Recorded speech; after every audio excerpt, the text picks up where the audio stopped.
জলবায়ু পরিবর্তন বাংলাদেশের পাখিদের জীবনকে নীরবে বদলে দিচ্ছে। তাদের পথ, তাদের সময়, এমনকি তাদের গন্তব্য আর আগের মতো নেই। আজকের গল্প এক পরিযায়ী পাখিকে নিয়ে। নাম তার নীললেজ সুইচোরা।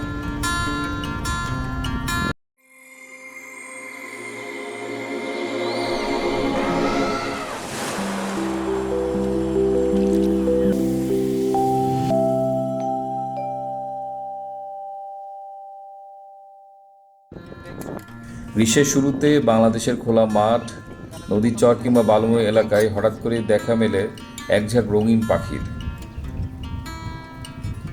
সবুজ শরীর, নীল লেজ আর সরু বাঁকানো ঠোঁট। এই অসাধারণ সুন্দর পাখিটি নীললেজ সুইচোরা। নীললেজ সুইচোরার বৈজ্ঞানিক নাম মেরপস ফিলিপ্পিনাস। এটি বাংলাদেশের একটি গ্রীষ্মকালীন পরিযায়ী পাখি। প্রতি বছর তারা দূরদেশ থেকে দীর্ঘ পথ পাড়ি দিয়ে আসে শুধুমাত্র প্রজনন আর খাদ্যের খোঁজে।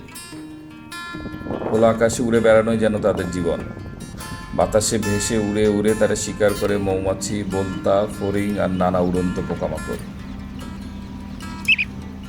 শিকার ধরার পর ডালে বসে আঘাত করে পোকাটির হুল ভেঙে নেয়। এটি একটি নিখুঁত কৌশল, যা তাদের টিকে থাকার এক অনন্য দক্ষতা। নীললেজ সুইচোরা দলবদ্ধভাবে বসবাস করে। নদীর পাড়ের খাড়া বালুর দেয়ালে তারা সুড়ঙ্গের মতো গর্ত করে বাসা বানায়। একই স্থানে শত শত পাখিও একসাথে বাসা বাঁধে। একটি জীবন্ত কলোনি, যেখানে প্রতিটি গর্তের গভীরে লুকিয়ে থাকে নতুন জীবনের সম্ভাবনা। কিন্তু গল্পের আকাশ এখন আর আগের মতো স্বচ্ছ নয়। জলবায়ু পরিবর্তনের ফলে নদীর স্বাভাবিক প্রবাহ বদলে যাচ্ছে। হঠাৎ বন্যা বা অস্বাভাবিক বৃষ্টিতে ভেঙে পড়ে তাদের বাসার দেয়াল। আবার কোথাও নদী শুকিয়ে গেলে হারিয়ে যায় সেই খাড়া বালুময় তীর, যেখানে তারা আগে বাসা বানাত। মানুষের কর্মকাণ্ড এই সংকটকে আরও বাড়িয়ে তুলছে। বালু উত্তোলন, নদী তীর দখল আর অবাধ নির্মাণ কাজ ধ্বংস করে দিচ্ছে তাদের প্রজনন ক্ষেত্র। অন্যদিকে কীটনাশকের ব্যবহার কমিয়ে দিচ্ছে তাদের প্রধান খাদ্য, সেই উড়ন্ত পোকামাকড়ের সংখ্যা।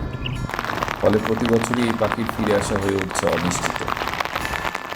বিশ্বব্যাপী IUCN রেড লিস্টে নীললেজ সুইচোরা লিস্ট কনসার্ন হিসেবে তালিকাভুক্ত, কিন্তু বাংলাদেশের প্রেক্ষাপটে তাদের আবাসস্থল দ্রুত হারিয়ে যাচ্ছে, যা ভবিষ্যতের জন্য এক নীরব সতর্কবার্তা। নীললেজ সুইচোরা শুধু একটি রঙিন পাখি নয়, এটি আমাদের আকাশ, নদী আর ঋতুর সাথে জড়িয়ে থাকা এক জীবন্ত গল্প। যখন তারা আকাশে উড়ে, তখন মনে হয় প্রকৃতি এখনো জীবন্ত, কিন্তু যখন তারা ফিরে আসে না, তখন বোঝা যায় কোথাও আমরা আমাদের প্রকৃতিকে হারিয়ে ফেলছি।